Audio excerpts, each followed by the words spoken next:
Why are women's voices not represented on corporate boards? And what are the factors that get more women into the boardroom? Hi, I'm Tony Vlahos, Chief Marketing Officer of ExecuNet, and I'm speaking today with Sheila Ronning, CEO and founder of Women in the Boardroom. She's also a nationally recognized authority on board service. Hey, Sheila. Hi, Tony. Thanks for having me. My pleasure. So let's begin by talking about where women are today. I did a little bit of research, and here's what I discovered. There are a couple of dozen female CEOs running Fortune 500 companies, but of the approximately 5,500 board seats, less than 17%, less than 1,000 in other words, are occupied by women. Why haven't women made greater inroads? Well, first of all, the research that you're talking about is only on the Fortune 500 Correct. corporate boards, right? So I just want to put that out there. And I don't feel that we should just be focusing on the Fortune 500. There's so many other, companies out there. So we really do focus on, well, all boards that are paying women. I always say that I have no desire to help women volunteer one more minute of their time. So if a board's paying, that's where we're focused at. But to answer your question, it still is really the old boys network. And, even though, we hear less than 15% of all board seats are filled by a search firm. And even when the board then, when a board does retain a search firm, the first thing the search firm asks the board is, who do you guys know? So they're still tapping into the same people over and over again. Are they targeting enough talented women for promotion? Is that an obstacle? I feel like that there's so many answers to that question. There's so many qualified women out there, first of all. And, you hear companies, board members, whoever say, well, we can't find the women. And that's just simply not true. I know of hundreds, if not thousands, of very qualified women. What's your take on board quotas? I've heard of this. I'm familiar with it. You are, I'm sure, intimately familiar with it. What's your stance on that? Well, yeah, I was actually just quoted in the Washington Post not too long ago. Did you see that? I did. Okay, so you know that I actually do not believe in quotas, and I don't think that the U.S. will ever have mandated quotas. It's a great concept, but I don't think we need them. I think we need to just do a better job. I think that a good quality board has a matrix of the skill sets that they need and, lines it up with what they have. And the next column is then, where's our diversity, whether it's gender, race, age, all of these elements should go into it. At the end of the day, I think they should pick the best person. I just want to make sure that they have women in that stack of, board bios that they're looking at. Sure. So let's unpack that idea. What makes a woman a viable board candidate, a compelling board candidate? What are some of the characteristics and You mean versus a man? Well, yeah, let's talk about that as well. Okay. Are there differences that they're not? No, boards need certain skill sets to be on their board, whether it's to be, on the governance committee or the, audit committee, nomination committee. Men and women have the same skill sets. There's no difference in that. A lot of times what happens, though, is women may, feel like they're not qualified enough. And so we do, we work with them on that and having them understand what their skill set is so that, they're able to, their board documents, board bio, professional profile, really making sure that those documents have their achievements and their skill sets on there, and they're clearly able to articulate what it is that they can bring to a board. Which brings me to another question, and it has to do with, I guess it's one of the competencies. A lot of men are very confident. Do you find that women are at times less confident, and that is a deterrent? It kind of holds them back from pursuing certain positions? Yeah, absolutely. Where does that lack of confidence come from? If they're equally qualified, why wouldn't they project greater confidence? Well, I think board service is still a pretty new thing, and it's still kind of the unknown, and, women love to know every little piece of it. They know, well, what does that really mean to serve on a board, and what do I need to do to get onto a board? They have all these questions. So I don't know that it's necessarily a lack of confidence, more so that just women, we like to know the full picture, and we need to, know what the plan is to get there. And men will just be like, yeah, I'll do it. Right.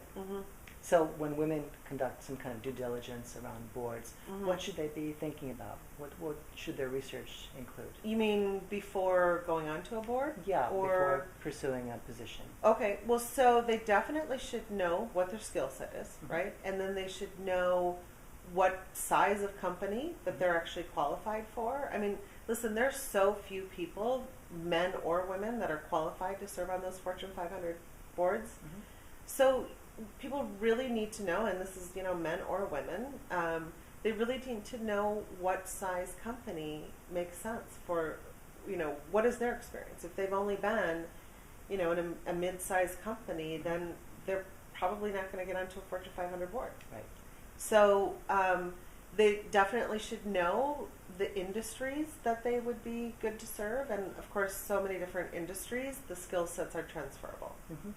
Are there any unique obstacles that women face when they've done their due diligence, they understand what they're, quote, getting themselves into, and yet there's some kind of roadblock? What are those things? I really believe that at the end of the day, it's the board openings, the seats, are filled within your network. And so, women are amazing networkers. Oh, sure. And the only thing is that they're not so great at using their network. They don't like to ask for help. So that's what I'm spending my days on, is really helping them dig into their own networks. It doesn't mean, you have to go out and meet 50 new people a month, right? It's all about working your network that you already have. I'm always telling them, let's make a list of the people that are in your life, whether you worked with them 20 years ago, you met them last week, or, and these people are influencers or connectors, and they, need to reach out to them and let them know they're looking. Right. But they need to be very specific. When you're talking to these people in your network, you need to let them know, hey, these are the types of companies I'm looking for, size, industries, and these are my skill sets that I can bring to the board. Right. So tell me how your organization helps women in this pursuit.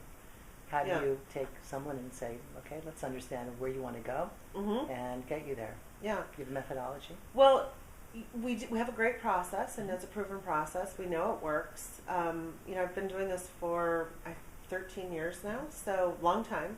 And it's definitely evolved over time. We started out, really focused on the masses and getting the word out to, all of these women in 15 cities across the U.S. on really what does it mean to serve on a corporate board, first of all, and, what happens behind closed doors, and of course, what can you do to get there. And it really has evolved now into the last 3-4 years. We've changed over from being an event company to a membership platform, and so now we're working more one-on-one and really just geared in, zoomed into those senior level executive women. So we work with them on the skill sets and the board documents, and then also on the networking piece. And the really cool part is that when we shifted from being an event company to just the membership platform and working only with senior level executive women, companies started coming to us, and even though we're not a search firm or a placement firm, we get in board openings all the time, and we're able to, send those specs out to our members. I mean, just in less than 2 years, we've had 50 board openings, which Wonderful. Is amazing. Yeah. So what have I not asked you that you want women executives to know about pursuing a board seat that they really should? Yeah. What should they be thinking about? Well, I mean, a lot of times women, it's the unknown to them, and so there's a lot of really great information out there on what it means to be a board member, and really how it will help you get to the next level in your career as well. I mean, hey, come on, executives right now, they probably can only be on one board, but it's a really great retirement, that phase 2, to be on 3 or 4 boards, why not? And, it certainly isn't for everybody, but, I always say that our VIP members, these women are life learners. They have no desire to do full-time gardening when they retire. You know, you get to be at a table and with very intelligent people and having these amazing conversations and learning about a whole new industry. And whether you're retired, and that's great to, you know, keep everything working, your brain mainly, right? But if you're still employed, you bring all of that new skill set and that new learning back to your current role. Right. Yep. Sounds pretty exciting. Yeah. Wonderful. Well, thank you for your time and your insight, and we'll be talking more to Yeah. you Thank you in for the having future. me. Thank you.